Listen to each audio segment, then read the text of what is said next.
लखीम चंद बहुत ही आलसी था। वो कोई भी काम नहीं करता था, बस दिन भर बेड पर पड़े पड़े सोता रहता था, जिस वजह से लखीम चंद की पत्नी बहुत परेशान रहती थी और उसे उल्टा सीधा बोलती थी। लेकिन उसे अपनी पत्नी की बातों का कोई भी फर्क नहीं पड़ता था। एक दिन, तुम कोई काम धंधा क्यों नहीं करते? कब तक अपने बाप के कमाए हुए पैसों पर आराम फरमाओगे? शुरू हो गया तेरा ड्रामा। रोज रोज एक ही बात बोलकर मेरा दिमाग खराब करती रहती हो। जाओ अपना काम करो। इतना सारा पैसा पिताजी मेरे लिए ही तो छोड़ कर गए हैं, भला वो किस दिन के लिए है? ये पैसे एक दिन खत्म हो जाएंगे, तब क्या करोगे? और तुम्हारे बच्चों का क्या होगा, कभी सोचा है? हमारे पास इतना पैसा है कि हमारी 7 पुश्ते बैठ कर खाएंगे। तू जा, मेरा दिमाग मत खा। इतना कहकर लखीम चंद सो जाता है। रीना भी ये सब सुनकर गुस्से में काम करने लगती है। रीना रोज लखीम चंद को काम करने के लिए बोलती है, लेकिन लखीम चंद कुछ भी नहीं करता। ऐसा ही करते करते 2 साल बीत गए और लखीम चंद का सारा पैसा खत्म हो गया। एक दिन, अब तो कुछ काम कर लो, अब तो सारे पैसे भी खत्म हो गए। अब हमारे घर में खाने के लिए कुछ भी नहीं है। ये बात सुनकर लखीम चंद चौंक गया और बोला, ऐसे कैसे पैसे खत्म हो गए? मेरे पिताजी इतने सारे पैसे छोड़कर गए थे, मेरे लिए वो कहाँ खर्च किए तूने? मैंने कोई पैसे नहीं दिए किसी को।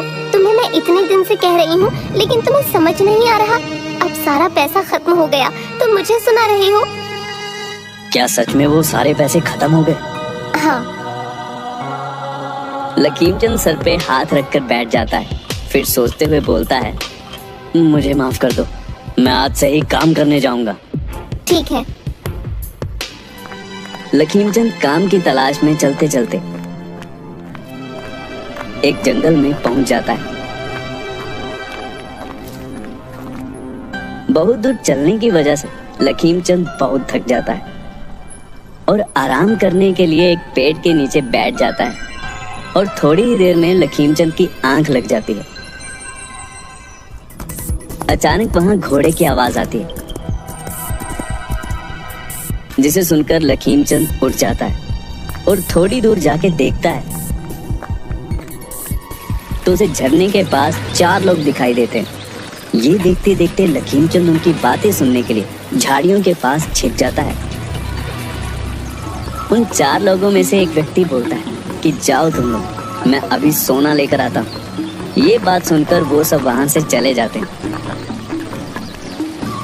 तभी वो व्यक्ति इधर उधर देखते हुए झरने के पास जाता है और एक जादुई मंत्र बोलता है, पानी पानी खोल दे अपनी कहानी।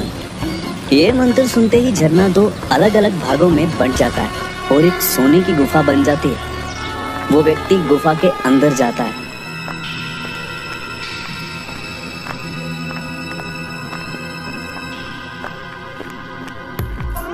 लखीम चंद भी उस व्यक्ति के पीछे पीछे गुफा के अंदर चला जाता है और वहां से वो व्यक्ति बहुत सारा सोना चांदी लेकर बाहर आ जाता है और जाते हुए दोबारा मंत्र बोलता है, पानी पानी खोल दे अपनी कहानी। मंत्र बोलते ही फिर से गेट खुल जाता है और वो व्यक्ति वहां से चला जाता है और लखीम चंद गुफा के अंदर ही रह जाता है और उस व्यक्ति के जाते ही बोलता है, आज तो मेरी किस्मत चमक उठी, अब मुझे कोई काम नहीं करना पड़ेगा, अब तो बस आराम ही आराम। लखीम चंद गुफा से बहुत सारा सोना ले आता है और घर आकर अपनी पत्नी को सारी बात बताता है। ये देखो कितना सारा सोना। ये सब आज के लिए ठीक है, अब आप इस सोने से कोई नया काम शुरू कर दीजिए और अब उस गुफा में कभी मत जाइएगा। अब काम की क्या जरूरत है? अब जब ये सोना खत्म होगा मैं दोबारा जाके वहां से ले आऊंगा। रीना ने लखीम चंद को समझाने की बहुत कोशिश की, लेकिन वो नहीं माना। वो जब सोना खत्म होता गुफा में जाता और सोना ले आता। ऐसा बहुत दिनों तक चलता रहा। एक दिन क्यों ना मैं ऐसा करता हूं कि ये सारा सोना एक साथ ले आऊं।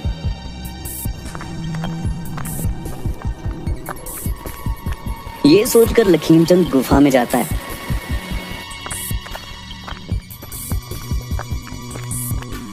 और सोना इकट्ठा करके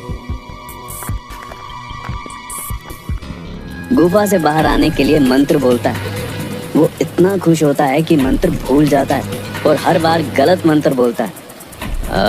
पानी पानी तेरी कहानी। पानी पानी क्या है तेरी कहानी। पानी पानी तेरी जुबानी। लखीमचंद हर तरह की कोशिश करता है लेकिन वो बाहर नहीं निकल पाता।